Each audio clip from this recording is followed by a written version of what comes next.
네, 성경 말씀 야고보서 1장입니다. 야고보서 1장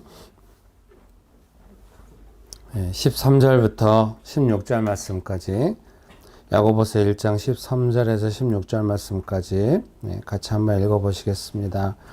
사람이 시험을 받을 때 내가 하나님께 시험을 받는다 하지 말지니 하나님은 악에게 시험을 받지도 아니하시고 친히 아무도 시험하지 아니하시느니라. 오직 각 사람이 시험을 받는 것은 자기 욕심에 끌려 미혹됨이니 욕심이 잉태한 즉 죄를 낳고 죄가 장성한 즉 사망을 낳느니라. 내 사랑하는 형제들아 속지 말라. 아멘. 네, 13절부터 16절까지 읽었습니다. 제가 아침에 조금 급하게 와가지고 정신이 없는 것 같습니다. 잠깐 기도하시고 함께 말씀 나누겠습니다. 좋으신 예수님, 은혜를 베풀어 주셔서 감사합니다. 하나님만을 간절히 의지합니다. 성령 하나님 충만하게 역사하여 주시옵소서. 예수님의 이름으로 기도합니다. 아멘. 먼저 이제 딴 이야기부터 하자면은 분별과 대응이 중요합니다.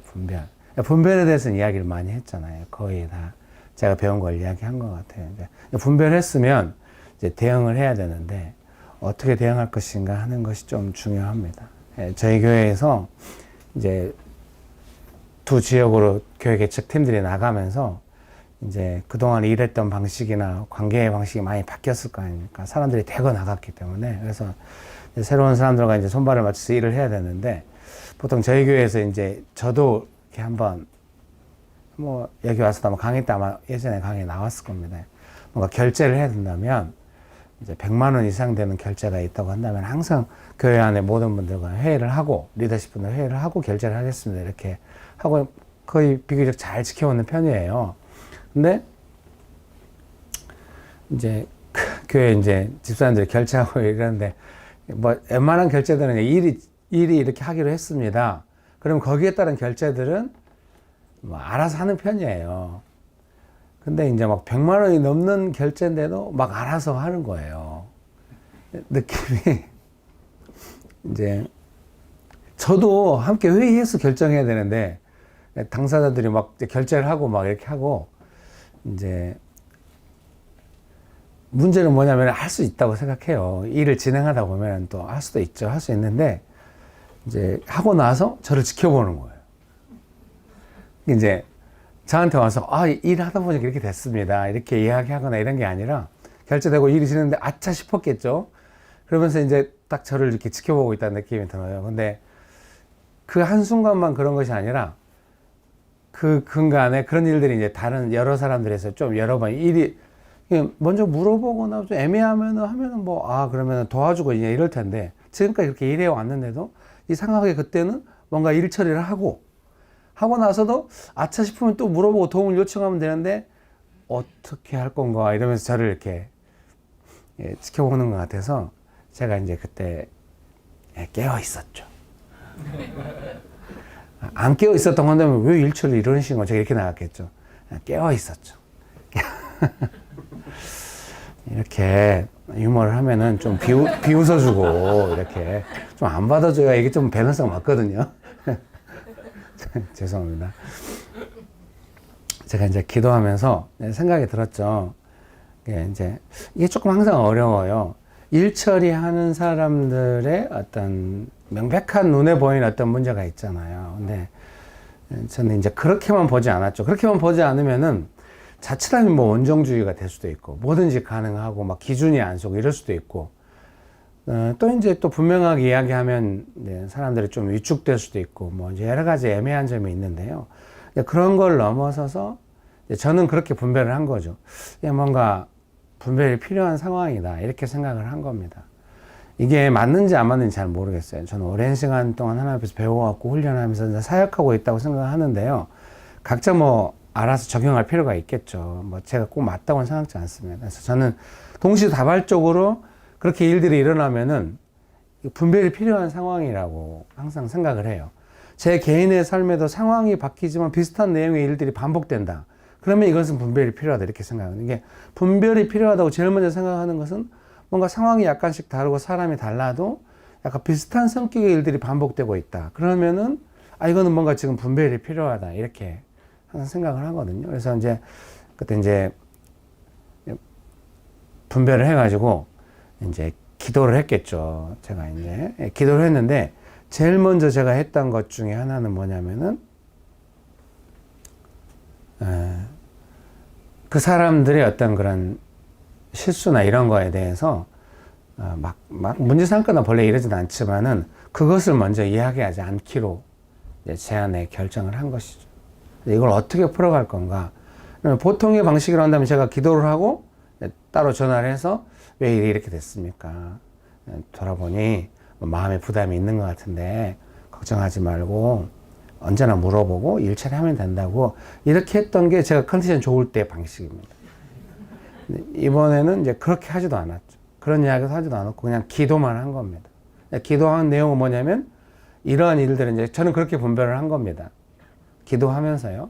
어떻게 분별했냐면 사람들 안에 뭔가 아차쉽게 일 처리를 하고 나서 리더가 어떻게 나를 대할 것인가에 대한 두려움으로 지켜보고 있다고 생각을 했습니다.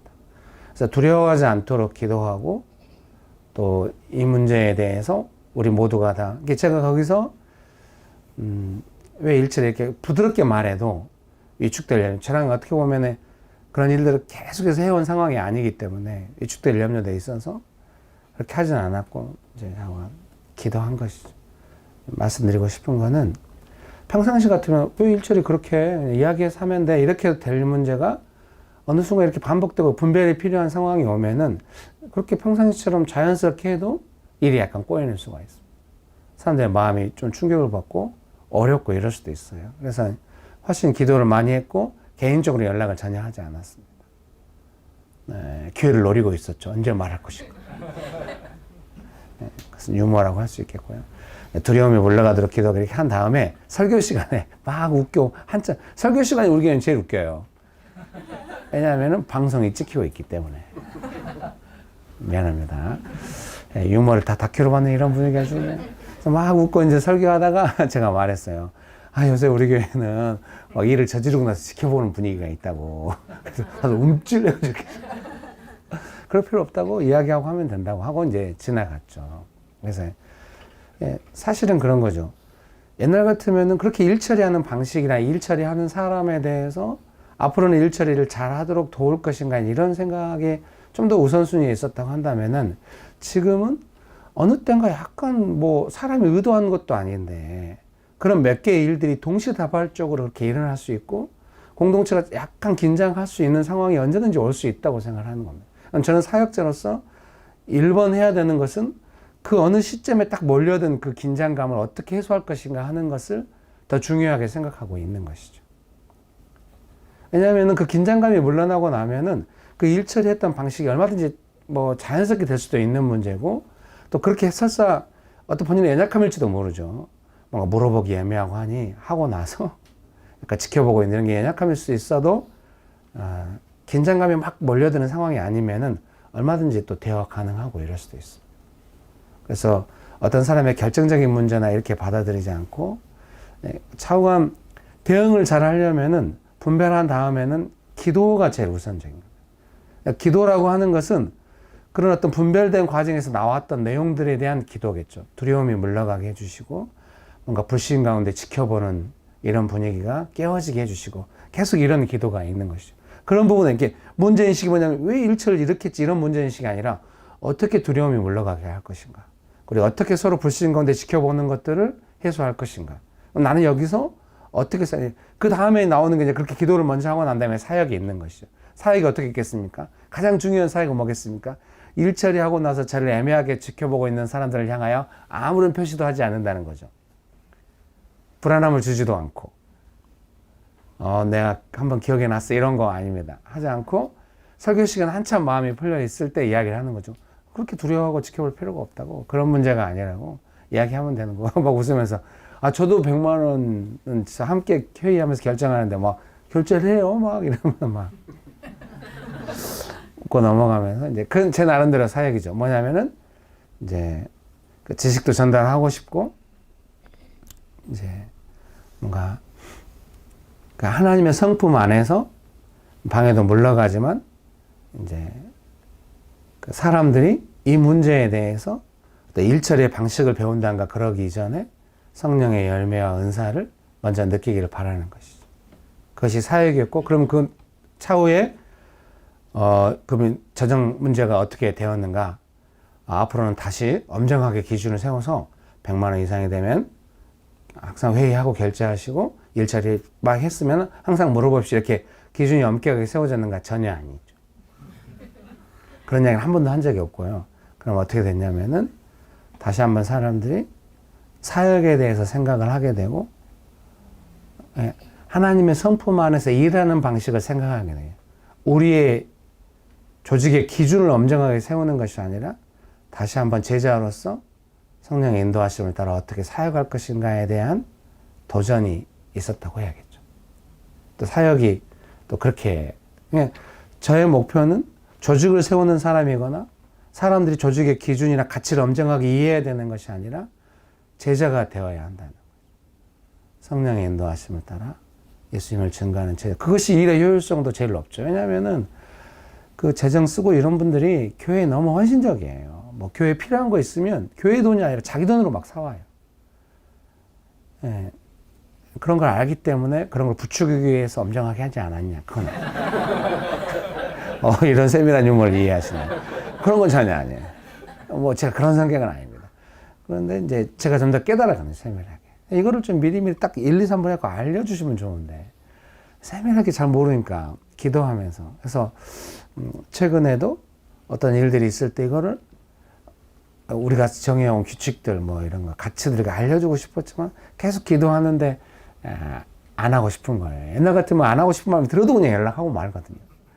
그동안 우리가 어떻게 해왔냐고, 이만저만 해오지 않았냐고, 우주 정신 못 차리냐고 막 이렇게 가는데 이번엔 전혀 연락하지 않았어요. 기도하고 컨디션 좋았어도 연락하지 않았어요.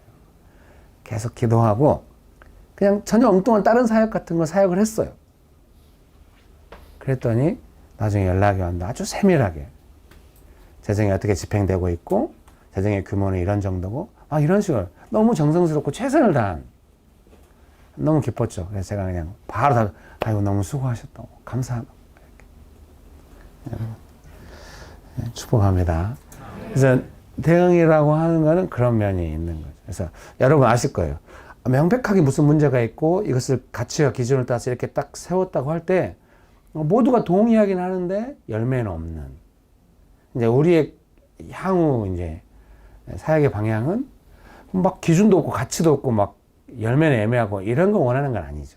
그러나 기준과 가치를 알고 있다고 한다면은 사명이 분명한 조직일수록 기준과 가치는 이미 있는 거죠. 근데 이상하게 긴장이 딱 몰려드는 그때 놓치게 되는 부분이 있는 거죠. 그럼 다시 어떻게 할 것인가 할 때는 분배를 했다고 한다면은 대응을 하는데 먼저 기도를 하고, 기도라고 하는 거는 사람들 안에 있는 두려움이나 실수에 대해서 어떻게 일처리를 할 것인지 우리들을 두려움으로 쳐다보는 거 있다든가 이런 직장에서 어떤 방식으로 교회 안에 있다든가 이런 것들에 대해서 몰라가도록 기도를 하는 거죠.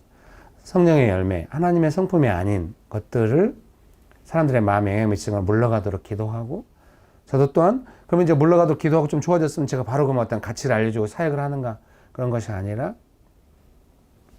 저도 또한 성령의 인도하심을 따라서 그 문제를 직접적으로 가르치든 안 가르치든 또 사역을 해가는 것이죠.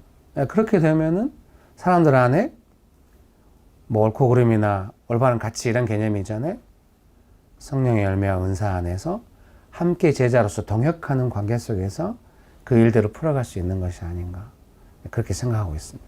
저에게는 그 부분이 제일 중요해요. 대응에 있어서 마지막 남는 건 뭔가 동역자들이 세워져야 한다는 것. 대응은 원수가 물러가고 사역이 있었고 그런 다음에는 동역자들이 서야 하는 것. 동일하게 제자로서 사역하는 사람들이 서야 하는 것. 그것이 교회이고 사역이다. 그런 생각이 드는 것입니다. 네, 감사합니다.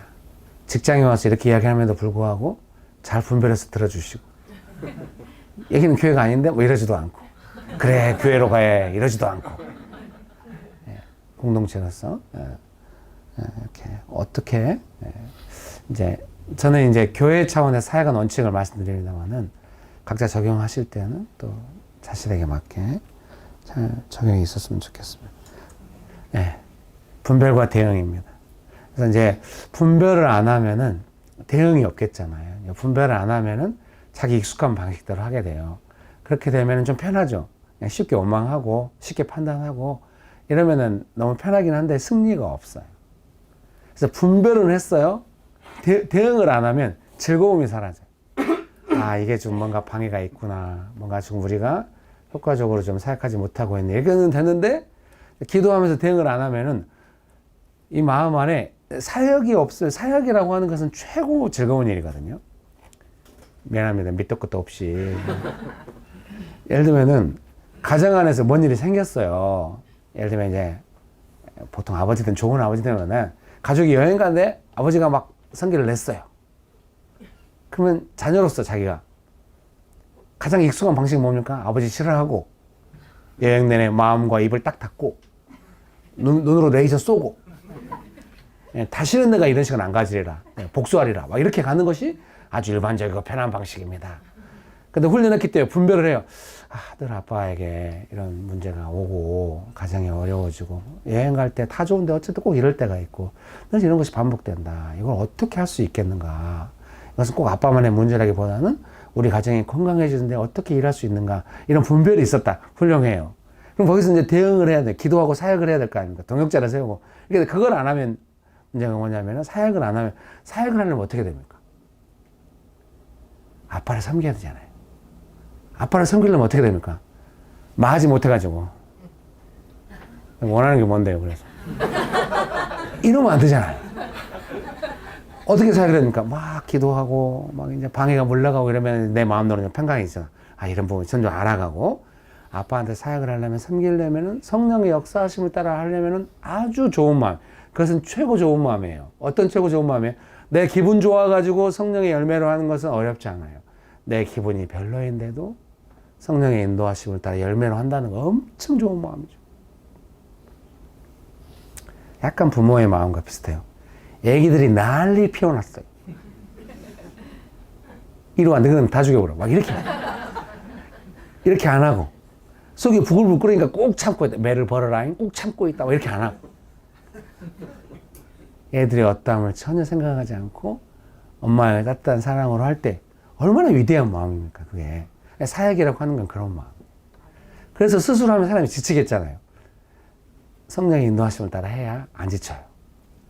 아니, 그래도 지치는 것 같아요. 근데 여러분 아실 거예요. 내 마음이 별로였는데 막 기도하고 대응하는 차원에서 성령의 역사하심을 따라 사역을 하잖아요. 약간 바람 빠지듯이 피곤하긴 하지만 아주 기쁘고 상쾌함이 있어요. 네, 사람이 이렇게 넘어서는 게 있거든요. 여러분 축복합니다. 그러니까 즐거움이라고 하는 거는 내가 기분 좋다는 느낌 이전에 하나님의 기쁨이에요. 우리가 성경을 근거로 해서 아, 내 입맛에 딱 맞아가지고 너무 맛있는 음식도 먹었더니 기분이 완전 좋아. 이런 건 다른 거예요. 성경이 말씀하시는 기쁨, 하나님의 기쁨. 예를 들면은 둘째 아들이 집 나갔다 재산을 탕진하고 돌아왔을 때의 기쁨인 거예요. 큰아들의 기쁨과는 전혀 다른 기쁨. 그러니까 그 하나님 아버지의 기쁨을 받아야 우리는 진정한 기쁨을 누릴 수가 있는 거죠. 언제 우리가 그 기쁨을 받겠습니까? 대응을 잘하는 효과적인 사역이 진행될 때죠. 그러니까 아빠를 향해서 그런 마음으로 생겼으면 여행 끝나고 나면 어떻겠습니까? 자녀가 아주 푹 꺼지겠죠. 아니죠. 단단해지고 정말 좋은 사람이 되고 강건한 사람이 되고 사역하는 사람이 되고 성령의 열매와 은사로 섬기는 사람이 되고 가족들도 다 알죠. 뭔지는 모르지만 얘가 있어야 분위기가 지속된다는 거. 네, 그런 것이 사역이에요. 그렇게 되면 어떻겠습니까? 그 가족 중에 누군가 아빠가 당장 답변해서 동학되지 않는다 할지라도 엄마랑 대화가 된다든가 동생이랑 대화가 된다든가 대화가 되는 사람이 반드시 생기는 거죠. 그러면 가정은 더 튼튼해요. 혼자서 사역할 때 외로웠어도 두 사람 이상이 사역하면 훨씬 나중에는 가족이 뭔가 그 어려움이 딱 올라오고 두 사람 이정 정도가 서로 눈빛을 주고받고 오늘 딱 우리가 붙잡아야 돼 이런 게 아니죠. 그냥 어떤 문제가 발생했을 때 한 사람 이상의 사람들이 사역적 대응이 바로 나오는 거예요. 분별해 가면서 몸에 배듯이. 그러면 거의 문제는 힘을 쓰지 못하게 되는 거죠. 동역자들이 서야 하는 거예요. 교회가 아주 강건해지겠죠. 네, 여러분 축복합니다. 예. 그래서 오늘 본문에 이제 어떻게 할 건가? 아주 익숙한 본문입니다. 너무 많이 나누고 이야기했어요. 그러지 않았나요? 여러분 축복합니다. 제가 좀 제 자신에게 너무 관심이 많은 것 같아요. 최근에 가필폰에 이 설교가 올라가면서 막 설교를 하면 얼마나 보나. 저도 조회수 하나씩 올리면서 댓글은 어떤 거 막 보고 그리고 막 책도 어떻게 하나. 시험을 당하거든요. 조회수가 막 좀 올라가고 있다는 느낌이 들었어요. 그래서 이 강의하고 시험을 당하거든 책하고 무슨 상관인가. 아마도 여전히 나는 시험을 당하거든에서 벗어나지 못하고 있고 사람들이 강의를 들으면서 시험을 당하거든 책이 네. 축복합니다. 아무 상관도 없을 수도 있습니다. 네, 여러분 축복합니다. 근데 시험을 당하거든에서 이 부분을 많이 강조하고 이야기를 많이 했어요. 더 이상 할 것이 없습니다. 크게 세 가지를 말씀드릴 수 있습니다. 14절에 오직 각 사람이 시험을 받는 것은 자기 욕심에 끌려 미혹됨이니 네. 그래서 16절에 내 사랑하는 형제들아 속지 말라. 첫 번째는 시험이 있다는 것이고 두 번째는 욕심이 있다는 것입니다. 세 번째는 속임이 있다는 것입니다. 네. 그래서 옛날에는 이 말씀을 묵상하고 또 훈련하고 할 때는 욕심에 가장 방점이 있었다고 할 수 있어요. 또 내가 욕심껏 했구나. 이게 시험이 있었다 치더라도 내 욕심이 반응했다는 걸 나도 알잖아요. 뭐 겉으로는 내가 옳다고 주장해도 속으로는 내가 또 평강이 깨지고 또 내 연약함이 나왔구나. 이런 어떤 안타까운 마음과 자존감이 너무 약해지는 그런 마음이 들 수 있습니다. 근데 제가 이제 사실은 규장에 가서 강의하면서 이 부분을 다시 한번 이야기하고 싶었다고 생각 드는 것은 이 구조를 조금 이해했으면, 구조를 먼저 이해했으면 좋겠다. 예를 들면 시험이 오고 내 욕심이 반응하고 시험이 반응했을 때는 죄도 나오고 속아서 나오는 반응들이 있다는 것을 전체적으로 이해하고 그것을 스스로 알고 있는 게 중요하다. 이 부분을 강조하고 싶었습니다.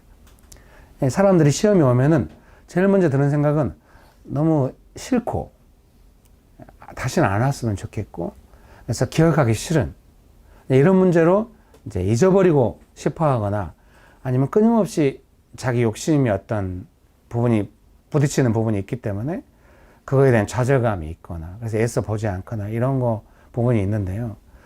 확실한 거는 시험이 없어질 수는 없습니다. 우리가 천국 가면 없어지겠죠. 이 땅에 있는 한 시험은 항상 있어요. 또 하나는 내 욕심도 없어지잖아요. 사람이 자기 뜻이라는 게 있잖아요. 시험도 있고 욕심도 있고 그러니까 시험이 욕심을 건드리는 일은 우리가 살아있는 한 계속해서 진행된단 말입니다. 그러니까 그렇게 이해할 필요가 있어요. 시험은 기억하기 싫은 일이거나 내 욕심은 나에게 자존감을 낮추는 일로만 이해하지 말고 시험과 욕심이 그리고 시험이 욕심을 건드리는 일들이 구조적으로 내가 살아가는 동안에 계속해서 진행되고 그것은 개인이나 공동체나 다 마찬가지로 계속해서 그런 일이 진행된다고 하는 것을 깨어서 객관적으로 보는 것이 필요하다는 것이죠. 내 개인의 삶도 그렇고 가정이나 직장이나 교회 공동체도 그렇고 그래서 어떤 일이 발생했을 때는 지금 그 일들이 일어나고 있구나 이렇게 분별하게 될 필요가 있는 거예요. 그냥 기억하기 싫은 일이 또 일어났어. 내 욕심이 드러나면 어떻게 하지? 이렇게 해가지고는 이 구조를 깨트리기 어렵다. 이럴 줄 알았습니다. 여러분 축복합니다. 그래서 동역자끼리는 그런 내용을 이야기하는 게 좋겠죠. 내가 또 욕심 부렸어. 내가 너한테만 이야기하는데 사실 남한테는 말 안 했지만 이것도 나쁘진 않아요. 근데 좀 훈련된 사람끼리 모여서 이야기할 때는 분명히 시험이 있는데 욕심을 건드리겠지. 그럼 이것이 물러가려면 시험이 없어져서 시험이 없어진다든지 욕심이 없어져서 시험이 역할을 못 이런 게 아니에요. 시험도 있고 욕심도 있기 때문에 계속 그 구조를 파악하면서 우리가 살아있는 한 성령의 인도하심을 따라 대응할 수 있는 만큼 대응해 가는 것이죠. 그렇게 되면은 욕심이 다 좋아지거나 시험이 완전히 제압되거나 이런 개념이라기보다는 문제의 질과 삶의 내용이 약간 달라져서 과거에 문제됐던 것들이 분별하고 훈련하기 시작하면 문제가 안 되는 차원으로 가는 측면이 있는 것 같습니다. 여러분 그런 은혜가 있게 되시기를 주의 이름으로 축복합니다. 축복합니다. 그래서 마지막으로 이 속임의 반응이라고 하는 것은 분별도 안 됐고